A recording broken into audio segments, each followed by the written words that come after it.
Hello everyone, in this video I'll show you how to use a digital microscope. This is how it looks like.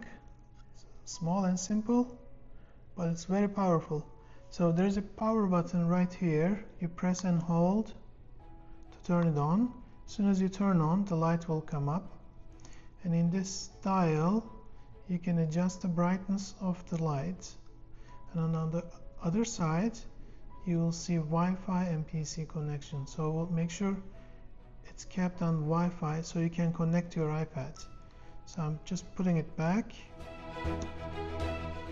and simply when you collect something like this, just put it under it.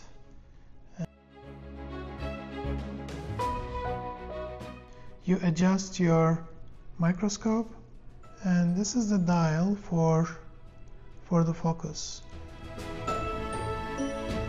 So for different materials, you need to manually adjust the focus so you'll see better focus. And let's try with different sample.